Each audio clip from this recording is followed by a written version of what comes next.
Assalamualaikum warahmatullahi wabarakatuh.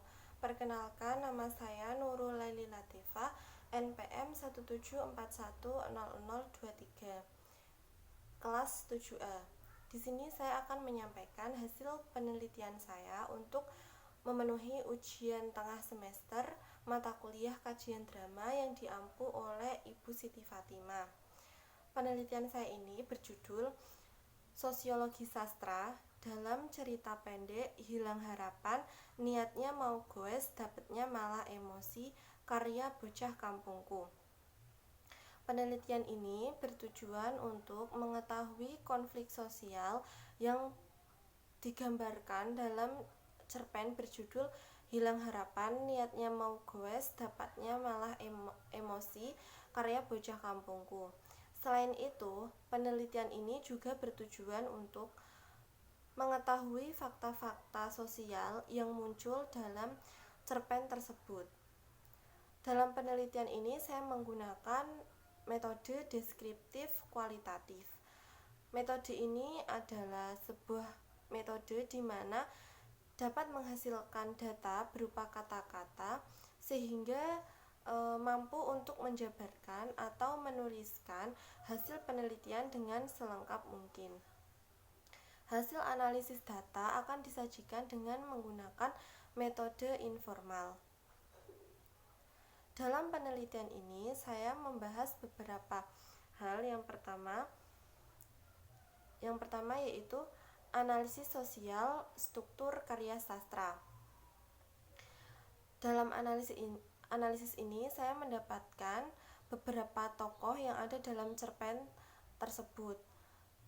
Salah satu tokohnya yaitu Tomang.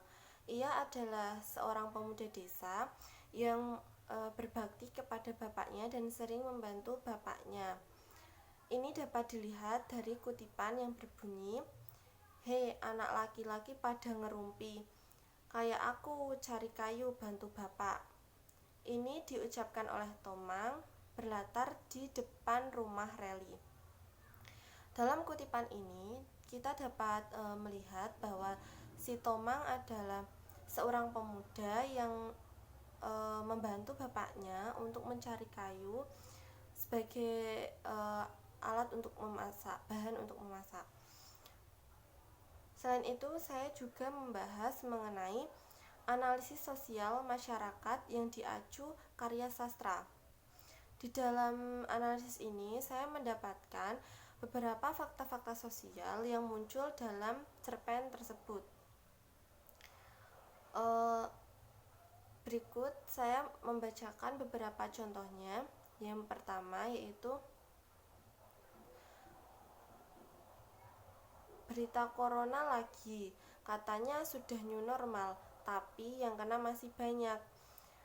Dalam kutipan cerpen ini kita dapat membandingkan dengan kehidupan nyata, yaitu bahwa saat ini kita masih dihadapkan dengan keadaan di mana virus corona masih ada dan kita masih berada di fase new normal, yaitu penyesuaian dengan virus ini. Selain itu juga saat ini masih banyak juga orang yang terkena virus corona karena kurang kehati-hatiannya dan juga mereka yang abai terhadap protokol-protokol kesehatan yang seharusnya ia terapkan. Selain itu ada juga kutipan, "Ayo lagi ngetren sepedaan." Dari kutipan tersebut kita dapat melihat bahwa di masa pandemi ini orang-orang banyak yang mengalihkan hobinya menjadi bersepeda. Pada masa pandemi ini banyak sekali orang-orang yang rela membeli sepeda baru agar ia dapat bersepeda dan menjalani hidup secara sehat, dengan salah satunya yaitu bersepeda. Jadi dalam cerpen ini dan juga kehidupan nyatanya itu saling berkesinambungan dan terdapat fakta sosial yang ada di dalamnya. Selanjutnya, saya juga membahas mengenai relasi sosial karya sastra dengan kenyataan sosial. Jadi, pembahasan yang ketiga ini, terdapat dimensi sosial yang ada dalam cerpen Hilang Harapan Niatnya Mau Goes Dapatnya Malah Emosi karya bocah kampungku ini. Dapat dilihat dari beberapa kutipannya, yaitu yang pertama ada, "Maaf ya, Anda bukan golongan kami." Kalimat ini diucapkan oleh Yayan kepada Tomang yang saat itu si Tomang itu hanya memiliki sepeda butut dan dia tidak diterima oleh teman-temannya karena ia hanya memiliki sepeda butut yang tidak ada remnya, sehingga si Tomang tidak bisa mengikuti atau tidak diterima dalam persahabatan tersebut, tidak diterima oleh teman-temannya.